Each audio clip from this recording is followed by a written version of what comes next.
Hey gang, this is the Roaming Prepper. Today we're going to review, very briefly, for Tuesday Book Club, Brave New World by Aldous Huxley. I'll be right back.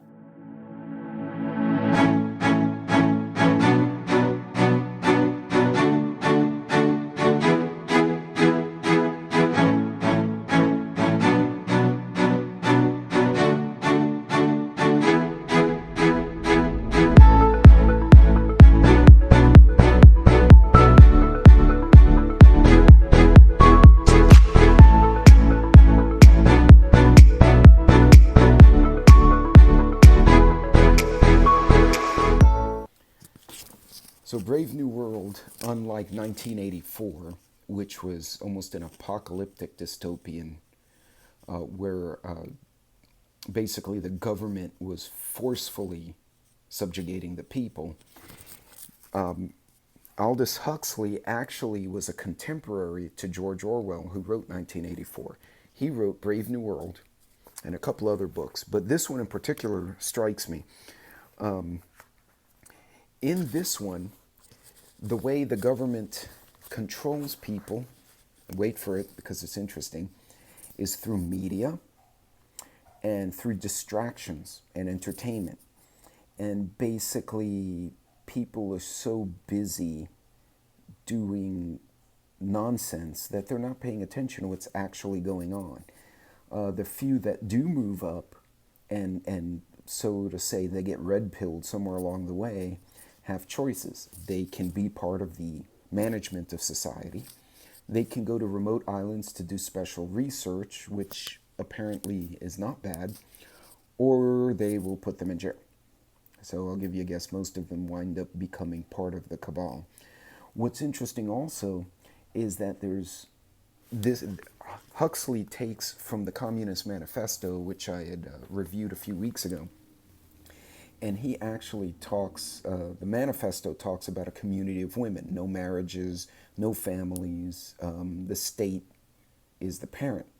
So here Huxley's proposition is that they basically stop having children biologically. They get sperm and eggs from adult donors, and then they conjure the various classes of human. They have A, B, C, and D. A would be like leaders and elite.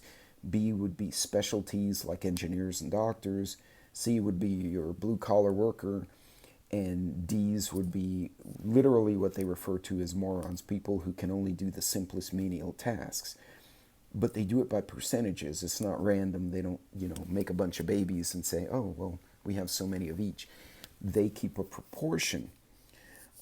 To keep people pacified, there's a drug called soma, which makes you sleepy, stoned, dreamy, and in a state of stupor, which sounds a hell of a lot like what excessive use of marijuana, or even worse, OxyContin and various designer drugs will do to you.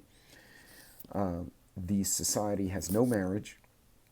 People just fornicate wherever.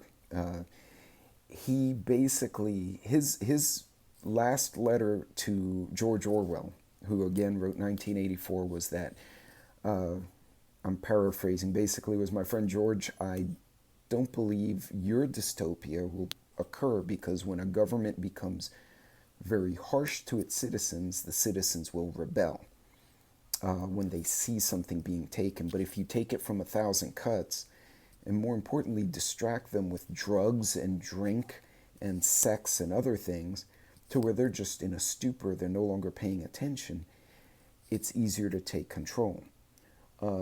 If you've ever seen Demolition Man or some of these other futuristic videos where they have screens and videos everywhere distracting and making noise, or if you walk into a modern mall today, you're going to see hints of what Huxley had indicated in his book back in the 40s occurring right now.